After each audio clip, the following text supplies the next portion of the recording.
नमस्कार, मैं Jyoti, teacher at government middle school Bariyal Udhampur, government schools of Jammu province के फेसबुक पेज पर आप सबका स्वागत करती हूँ।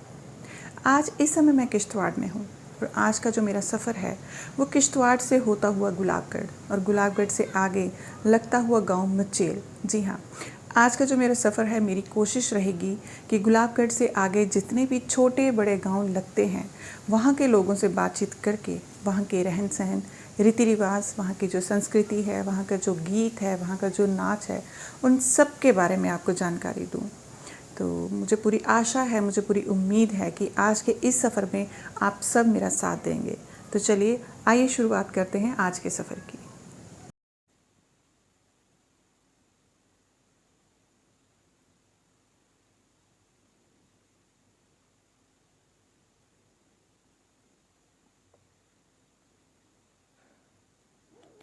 किश्तवाड़ से पाडर की ओर जाने वाली सड़क काफ़ी हद तक बहुत अच्छी हालत में है, लेकिन सड़क के बाईं तरफ चिनाब नदी का शोर और वेग यात्रियों को कई बार सिरहन भी पैदा कर देता है।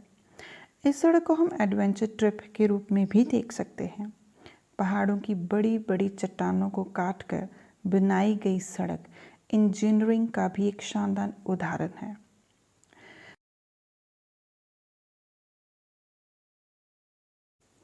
रास्ते में कई छोटे बड़े झरने भी देखने को मिलते हैं जो पूरे सफ़र को कई गुना ज़्यादा खूबसूरत बना देते हैं। गुलाबगढ़ से ठीक पहले पहाड़ों की चोटियों से घिरा अठोली गांव, वहाँ के कुछ खेत, कुछ घर। अभी मैं किश्तवाड़ से चलते हुए यहाँ पे गुलाबगढ़ पहुँच चुकी हूँ और ये जो जगह है गुलाबगढ़, इसका नाम महाराजा गुलाब सिंह जी के नाम पे पड़ा हुआ है।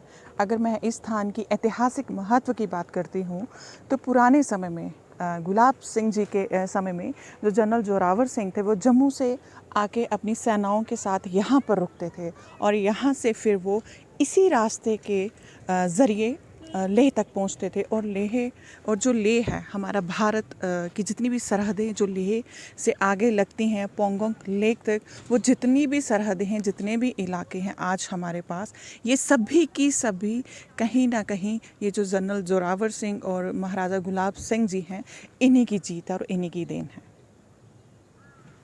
अगर मैं आज की बात करती हूँ तो ये जो गुलाबगढ़ जगह है, यहीं से माता मचेल की यात्रा शुरू होती है। सभी जितने भी श्रद्धालु जो देश से या जम्मू कश्मीर या अलग अलग देश के भागों से यहीं पे आके इकट्ठे होते हैं और फिर यहीं से उनकी अपनी जो माता जी के लिए यात्रा है उसकी शुरुआत होती है। मचेल यात्रा के बेस कैंप गुलाबगढ़ से आगे बढ़ते हुए गाड़ी पर हम लगभग 15 किलोमीटर का सफ़र तय कर सकते हैं, जबकि पहले हमें गुलाबगढ़ से ही पैदल जाना पड़ता था। यात्रा का पहला पड़ाव मस्सू गांव है, जिसे हम आज भी गाड़ी से देख सकते हैं।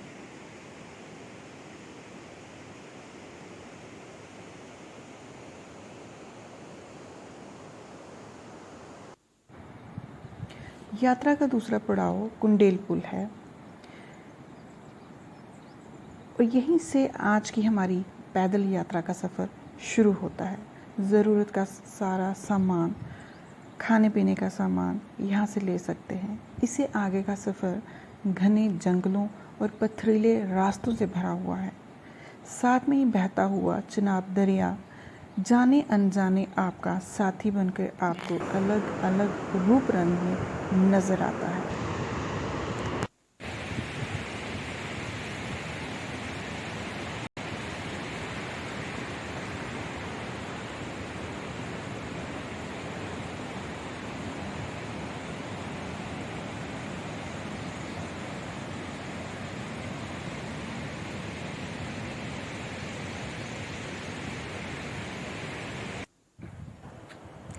बहता चिनाब दरिया और कुछ ही दूरी पर आगे उमूरी गांव पड़ता है।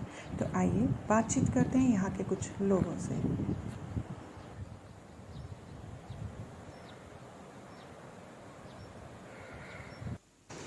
इस समय हम पाडर गांव के अमूरी गांव में हैं।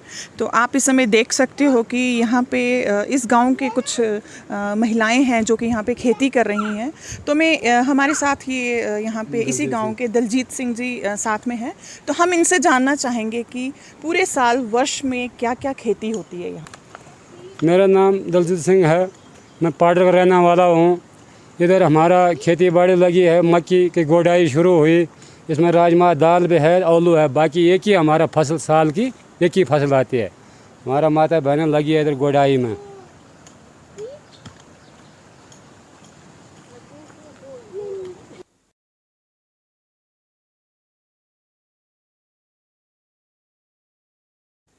अमूरी गांव से आगे का रास्ता बहुत ही खूबसूरत और जोखिम भरा है।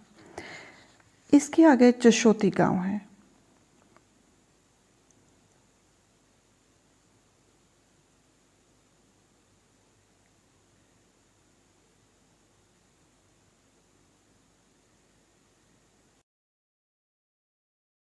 यहाँ आप देख सकते हो कि एक बहुत बड़ी चट्टान जिसको काटकर एक बहुत सुंदर मंदिर बनाया गया है। ये स्थान चशोती है।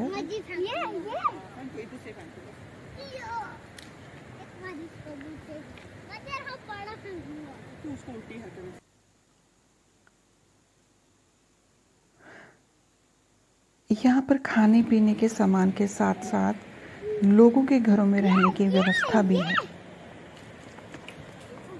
चशोती से आगे का रास्ता कठिन और चढ़ाई वाला है।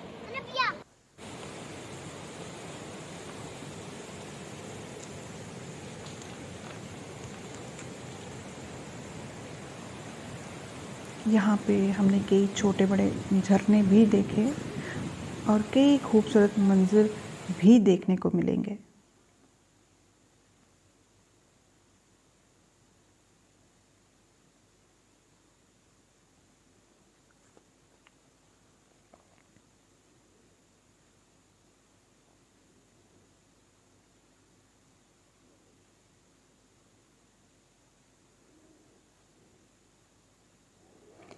यात्रा का आखिरी पड़ाव मचेल गांव है, जिसमें मां चंडी का मंदिर अपनी अलग ही तरह की शैली और बनावट यात्रियों के पूरे सफ़र की थकान को दूर करता है।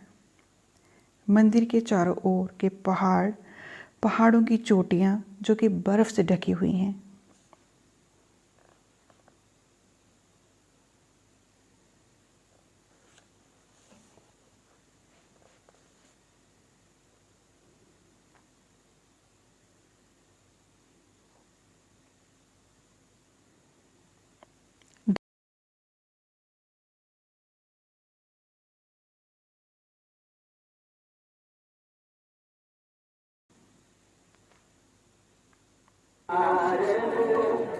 माता का दरबार।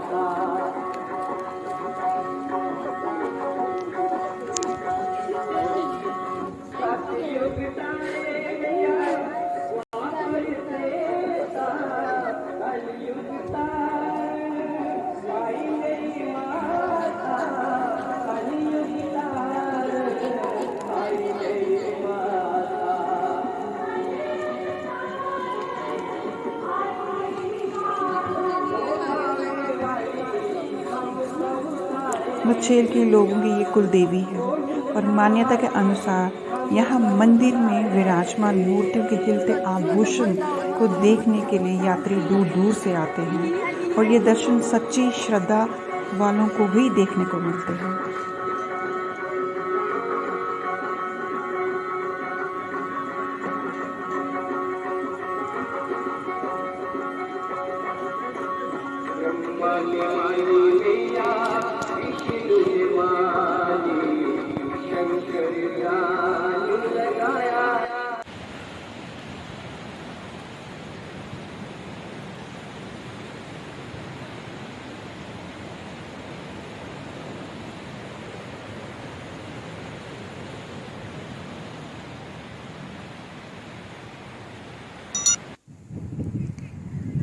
पाडर की विशेषता स्पेशली यहाँ के व्यंजन में गुच्छी, काला जीरा, फलों में सेब, अखरोट प्रमुख हैं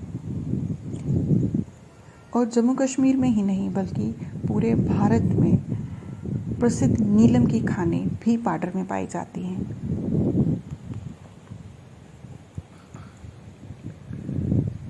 और मचेल गांव के साथ ही बुद्धिस्ट लोगों के कई सारे गांव भी आपको देखने को मिलेंगे।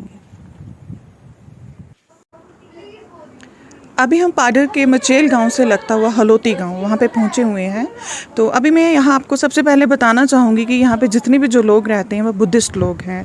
तो आज हम यहाँ इनके घर पे आए हैं, तो इनसे हम जानेंगे यहाँ के कल्चर के बारे में, इनके रहन सहन के बारे में, कि ये जो लोग हैं यहाँ का जो कल्चर है कि किस तरह का ये इनका जो ड्रेसअप है, पहनावा है, वो किस तरह का है, किस तरह का इनका खान पान है और किस तरह से ये सर्दियों में स्पेशली कि जब यहाँ पे बर्फ़ पड़ती है, बर्फ़ से ढका हुआ ये गांव होता है, तो किन किन मुश्किलों के साथ ही यहाँ पे रहते हैं। तो अभी मैं आपको इस घर के अंदर लेके जाऊँगी और इनके घर के एक सदस्य से बात करवाऊँगी जो कि आपको इनके घर के बारे में सब कुछ बताएंगे। मेरा नाम दोतेन जनार्दन है, मैं इसी गांव के रहने वाला हूं। तो मैं आपने इस हलोती के कल्चर या इस पाडर इलाके में हमारे गांव में या हर जगह जितने भी गांव हैं हर जगह पर जो भी कल्चर है हम उसके बारे में आपको बताना चाहेंगे और अब हम अपने घर के अंदर दिखाएंगे आपको कल्चर।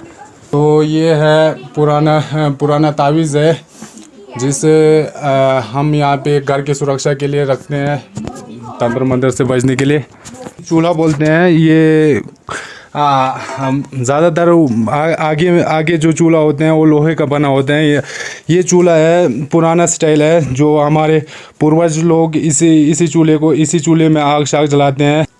तो ये पुराना, इसको हम धूमा बोलते हैं। तो ये घर के स्ट्रेंथ के लिए है ये। और मकान को सख्त रखने के लिए या मकान को बढ़िया रखने के लिए हम इसका इस्तेमाल करते हैं। लकड़ी डालते हैं बीच में और उसके बीच में हम डालते हैं पत्थर शतर, ये घर की सुरक्षा के लिए। गाँव में सर्दियों में लोग जो है नींबू का नमनिया और कोट पहनते हैं, जिसको हम इंग्लिश में कह सकते हैं वूलन क्लॉथ बोलते हैं। तो हमारे गाँव में सर्दियों के समय पर जितने भी लोग हैं यहाँ पर एक फेस्टिवल लगते हैं, लोसर बोलते हैं। उस समय हर गांव के लोग इसी एक ही घर में आके वहाँ पर इस फंक्शन को बहुत ही धूमधाम से ही मनाते हैं। राजू शर्मा, मैं मचेल का रहने वाला हूँ। यहाँ पे बहुत ही बर्फ़ पड़ती है, कम से कम 5-6 फुट। तो 5-6 फुट बर्फ़ पर सर्दियों में यहाँ के जो लोग हैं मचेल के या हमारे पाडर के जो भी निवासी हैं वो अपने ट्रेडिशनल कोठे में रहते हैं। जो यहाँ ये जो है जहाँ पे हमारी बकरियाँ और भेड़ें रहती है, यहाँ उनके लिए हम घास डालते हैं इस जगह पे। यहाँ पे वो घास खाती है, यहाँ से वो मुंडी निकाल के बाहर घास खाती है। और ये जो है ये सिस्टम, क्योंकि यहाँ पे जब बर्फ़ पड़ जाती है यहाँ के लोग सर्दियों में बाहर नहीं जा पाते हैं, इसमें लकड़ी का इंतज़ाम रखते हैं। यहाँ पे लकड़ी रखते हैं, लकड़ी रखने के बाद सर्दियों में इस लकड़ी का हम प्रयोग करते हैं जलाने के लिए। इसके बाद हमारे यहाँ पे गाय जो रहती है इसको हम ग्वाल बोलते हैं, ग्वाल। इस ग्वाल में हम गाय रखते हैं, इस ग्वाल में हमारी गाय बैठती है। इस ग्वाल में गाय उनको यहाँ पे घास खाती है, यहाँ अंदर रहती है। इसमें अनाज रखते हैं हम, अनाज यानी 2-4 खाने इसके बने होते हैं। एक में चावल रखेंगे, एक में आटा, दूसरे में खांड वगैरह, जो हमारा ट्रेडिशनल पाडरी ड्रेस है। इसके बाद मैं आपके साथ पाडरी में ही बात करूँगा। जनाब अस पाडर मोहन है न यो लान है न कमर ही अज गए कमर ही अज गए सोतड़ ती अज गा मजेर तो मगरिब बोना लाठ टूट से टूट में अमाल रहना तसोंगा बेसे। तो अब तेरे दोस्ती हाँ हमी तो से यक पाडरी वैसे गाना खुना चाह, लिहाजा मैं हाथ जो एक विनती नहीं तो सब खुने देता है। माशुरा पाडर पुराना गुच्छी जिरा घने जंगलाता तनील मर खाना ओ। माशुरा पाडर पुराना ओ गुच्छी जिरा घने जंगलाता तनील मर खाना ओ।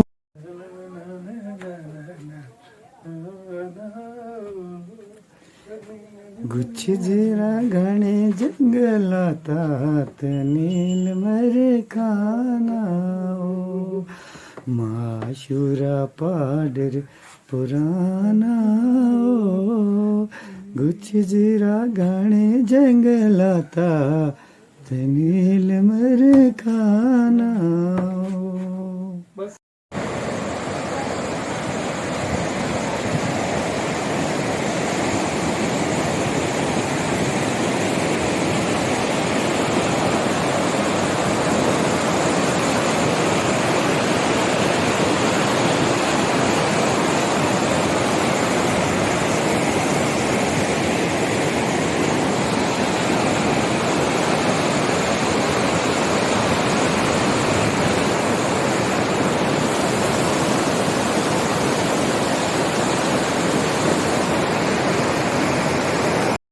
गाँव में हूँ और अभी इस समय मैं बुद्धिस्ट मोनेस्ट्री में आई हूँ। आप देख सकते हो कि इस समय दिन का समय होने के कारण ये मोनेस्ट्री बंद है, लेकिन अगर आप चारों तरफ देखोगे तो ये जो पहाड़ हैं अभी भी आपको बर्फ़ देखने को मिलेगी। अगर मैं जम्मू और उधमपुर की बात करती हूँ तो इस समय वहाँ पे बहुत गर्मी है, यहाँ पे अभी भी सर्दी का मौसम है। Really, it's an amazing experience. जय हिंद।